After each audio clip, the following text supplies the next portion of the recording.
Few sights are as mind-boggling as the kangaroo. Sometimes strangely human. Sometimes unlike anything on Earth. Born the size of a peanut, growing up in a pouch, the Roo emerges, inelegant and gangly, to become one of the most graceful, powerful, and successful of animals. There are so many of them, on the roads, in the fields, in backyards, and at times even attacking people, that some think Australia's national icon is actually the national menace. Now, a seaside golf course has become a laboratory for kangaroo baby making. It provides us with an intimate glimpse into what lies behind the animal's population explosion in the land down under.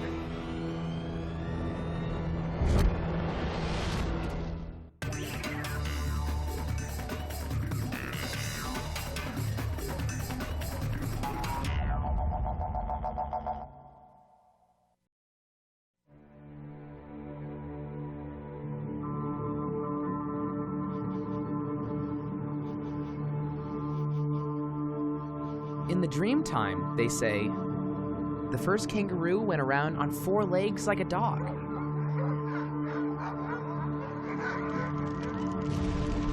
Then one day, he saw people dancing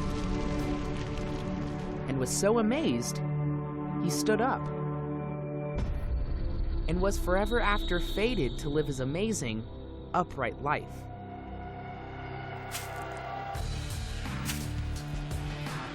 Massive, chiseled, and driven to dominate, the kangaroo has slugged, kicked, and hopped its way to dominate some of the toughest terrain in the world. Roughly 60 million kangaroos live in Australia, outnumbering people at more than 2 to 1. When we think of kangaroos, the famed Big Red often comes to mind, standing nearly 7 feet tall, living in the dry, dusty outback. But the roos and their marsupial cousins are actually everywhere. Some live on cliffs, others in trees. The smallest roos live in burrows. And then, on the southeastern coast of Australia, in the state of Victoria, some very special kangaroos aspire to live a more luxurious life.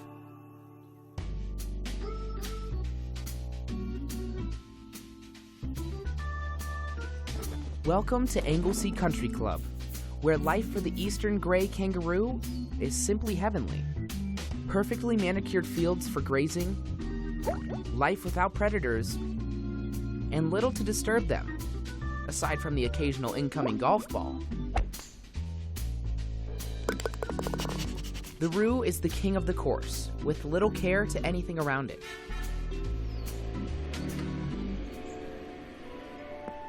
But life among humans isn't always a picnic.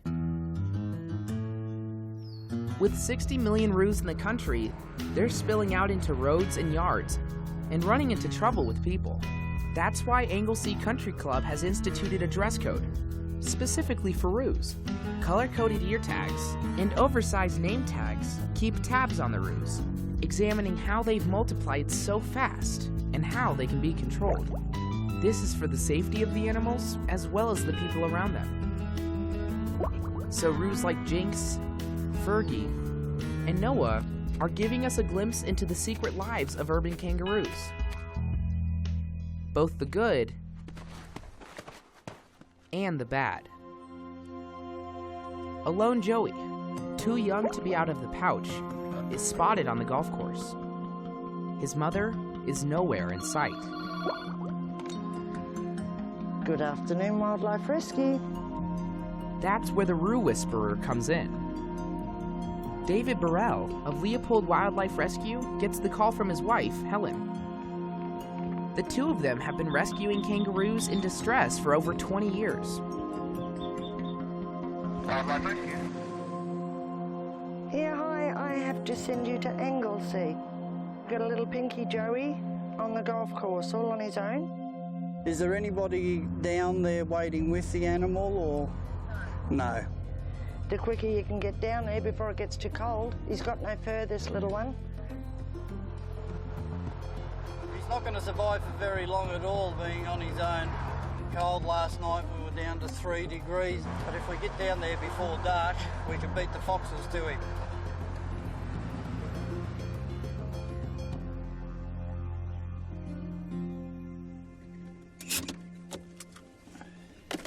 First, he has to find the little thing.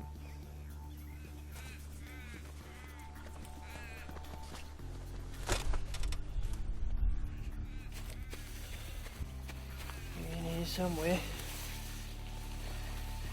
One would have turfed him. He could have rolled under. This is a sort of shrub. The branches come up and it's quite easy for them to roll under here. Ah, there you are, you little fella. Come on, come to me.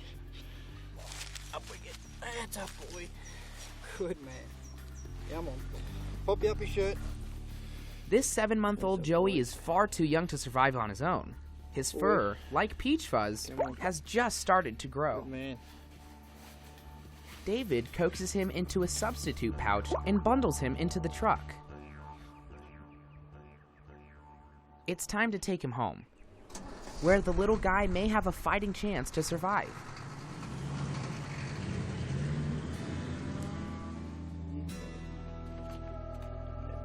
And this is home, where orphan kangaroos rule the roost.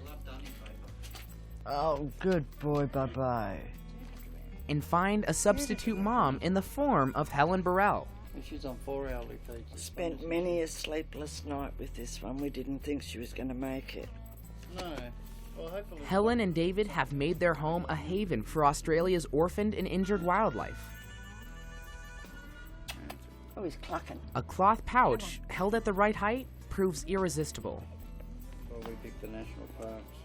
as does a bottle of baby formula. Okay, Bo, it's time to stand up now you've had your drink. Oh, good boy, he's off. The little Joey, Bo, is just sucking up every bit of comfort and care. But he's still not quite ready to be off on his own. He shouldn't have been out of the pouch. It was freezing cold. He would have died had we not got the call. We have to be aware also that he may be sick. It may be something we can't visually see. Sometimes if a mum knows there's something wrong with their baby, they'll throw it and start again. Bo is one lucky guy. Kangaroos face few natural predators. But a lone Joey equals fast food for a hungry fox.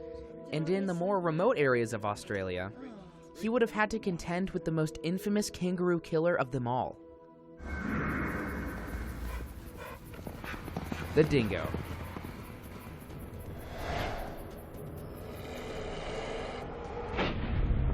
Probably more closely related to dogs than wolves, dingoes still lead a wolf-like lifestyle, stalking their prey and trying to remain undetected. But they're up against the roo's incredible hearing and ears that can scan 360 degrees around them. It's hard for even a dingo to go undetected. And his cover is blown. Without hesitating, the roo hightails it. The chase is a biological matchup to marvel at. The hop versus the run. Both animals have similar top speeds, 35 miles per hour. But how they reach those speeds is completely different.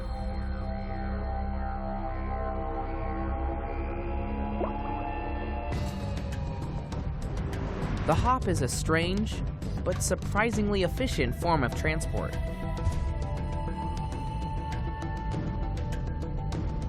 As the roo picks up speed, the energy it uses barely increases until it reaches a cruising speed of about 20 miles per hour. The canines, however, have to use more and more energy the faster they go. The kangaroo's secret lies in its mind-boggling anatomy. Their leg muscles are extremely powerful, but it's the network of tendons that stretch down its legs that propel the animals so efficiently.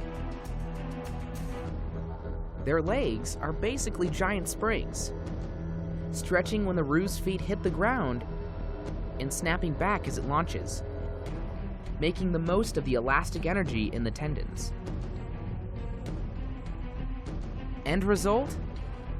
A leap that can stretch over 30 feet.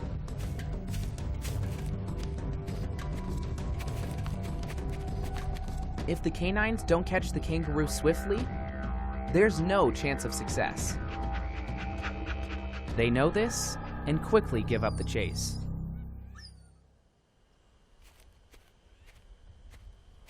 In many regions, the gray and red big roos have simply become too successful, and for some, are crossing the line from abundance to menace. Thousands of roos die on the highways each year, and accidents take human lives too.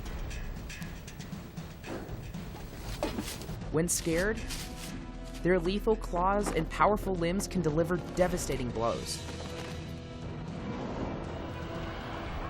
And then, there are the troublesome bachelors.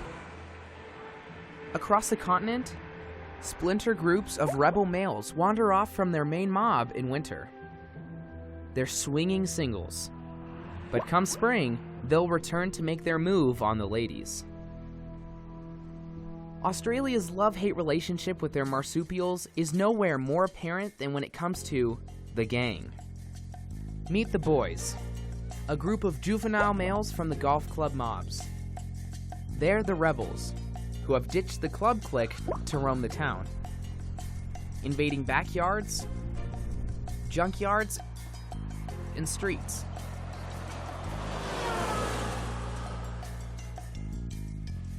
For this band of brothers, an award-winning garden is just another salad bar.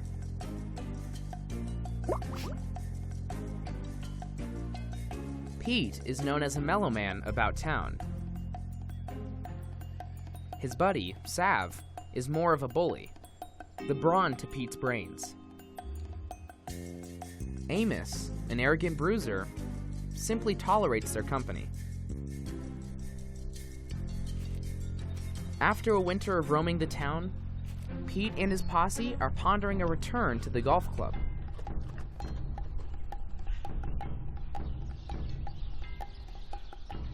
The Anglesey golf course is turning lush with food once again. And even more important, it's mating time. Kangaroos are baby-making machines. A pregnant female can keep another embryo on hold inside of her. Nurse a tiny joey the size of a peanut with high fat milk, and also nurse a big joey with a completely different type of milk. All at the same time.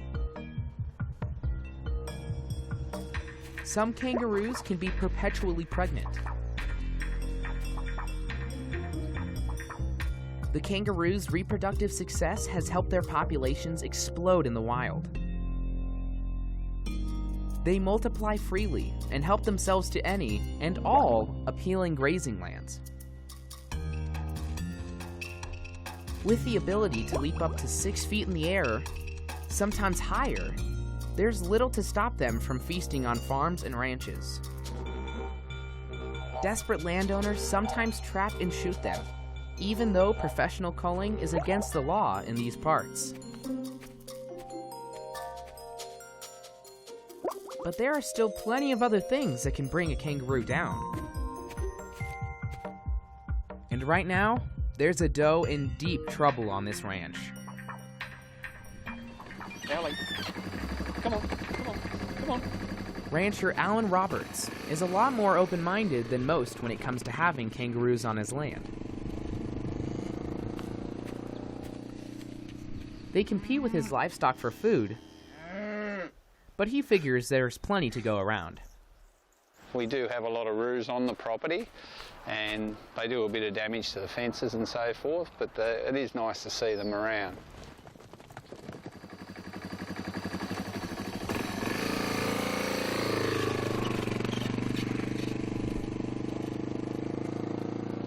On his rounds, he's noticed that a doe has something wrong with her eye. Time to call in the Roo Whisperer. The Burrells appreciate that Roberts looks after his kangaroos instead of harassing them. Alan, David, how are you? Hi, David. Meet you. Pleased to meet you. Alan. Hi, Helen. Hi. Good to see you. Yeah. You got an injured Roo on the property? Yeah, she's been hanging around the house for a few days. Grown quite fond of her and that, but she's got a terrible eye. It's weeping badly, yeah. David, the Whisperer, will be the one to approach the spooked female.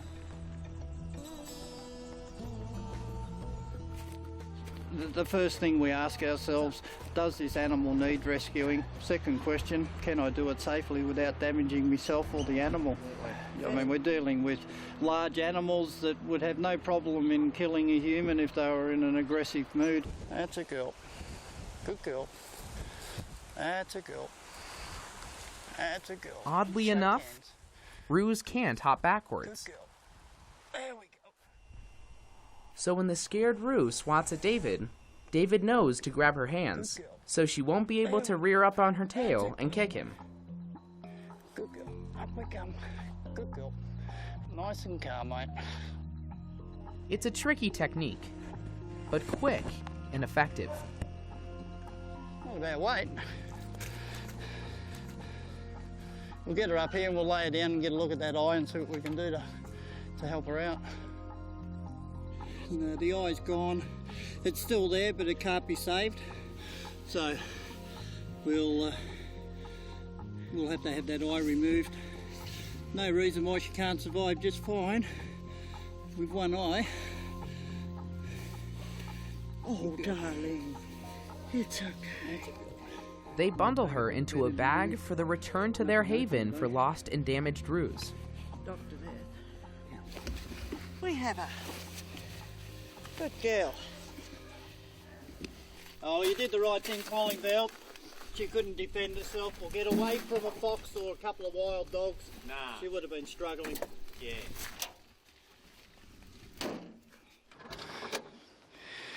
Good job, Belle. Aerial population counts put kangaroos in the tens of millions here in eastern Australia. In Western Australia, where grey kangaroos number over 1 million, culling is big business. Here, Roos love snacking on farmers' crops, which causes plenty of problems. Sometimes, kangaroos can prove to be too much trouble for farmers and ranchers. When they've run out of options, they call in Jason Rutter, Vice President of the Professional Shooters Association of Western Australia. He has been dispatching kangaroos commercially for 11 years. Just from prior experience, I'd imagine you'd probably have in excess of 80 to 100 roos on this particular area. Jason is on his way to meet a farmer named Dean Sinclair. Jason, you know, we seem to be getting more and more roos at this time of year. He grows barley, but these days, his barley is simply a free feast for the Western Greys. Yeah, g'day, Dean. How are you, mate? How you going, Jason? Good to meet you, mate. Good to meet you too. Yeah. When the men survey the fields, the damage done by kangaroos is shocking. I mean, a paddock like this should be a 3,000 kilo crop, a 3-ton crop. If I get 100 kilos off this paddock here, I'll be doing very well. It was just a waste of time even cropping. They're a marvellous animal, but there's too many of them.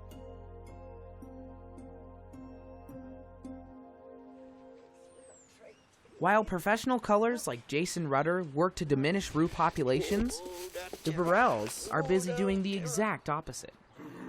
They were able to save the doe's eye after all, and she is living large. She's recovered well from the initial injury to the eye, so from that side of it, she's doing well. It's hard to believe that something that size is enough to take down a kangaroo. Now comes the most satisfying but heart-wrenching part of David and Helen's work. It's time for their doe to hop the nest.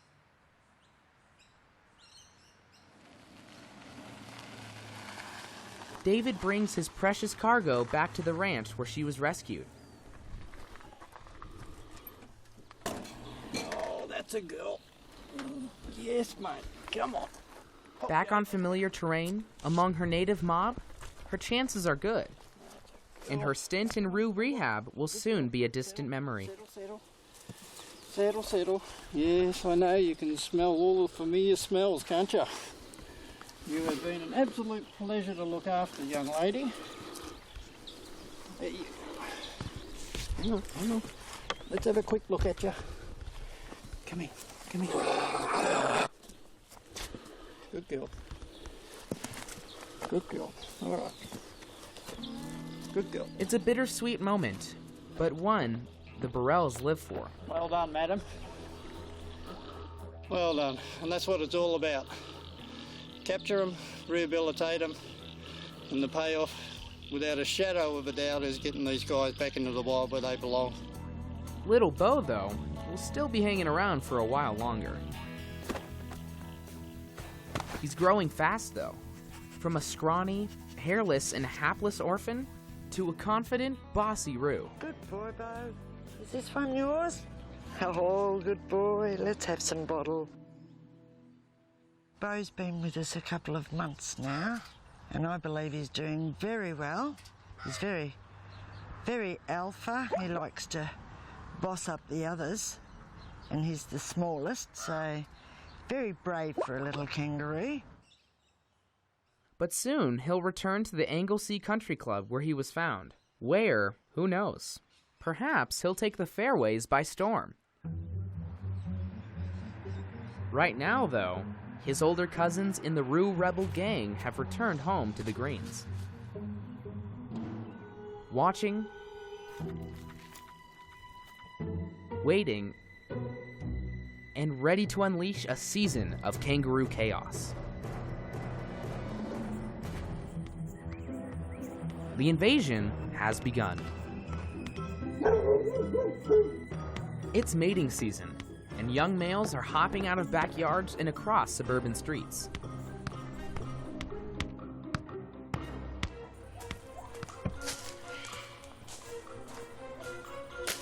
Big Sav sizes up the situation.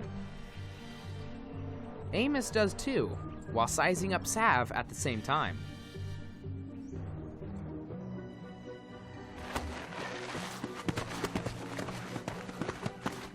Finally, the gang spills onto the fairways to attempt to woo the women. Lean, hulking, and muscular, Sav and Amos primp and flex and show off their assets. Amos is chasing anything with a pouch. Sav is just learning the ways of seduction. And Noah's nerves are pretty obvious. Kickboxing matches break out everywhere. Across the entire green, it's a showdown to win over females.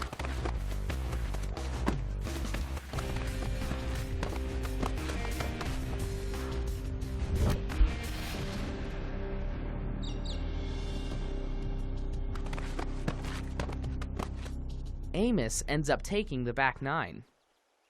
Sav grabs ownership of the front nine. And all over Australia, spring brings a frenzy of Roo activity. And soon, another batch of Joeys. How they became the biological marvels they are is still a mystery. But the results are clear. They've slugged, kicked, and hopped their way to dominate some of the toughest terrain in the world. These are the Roos. From their reproductive success to their power and speed, they truly are awesome animals of the land down under.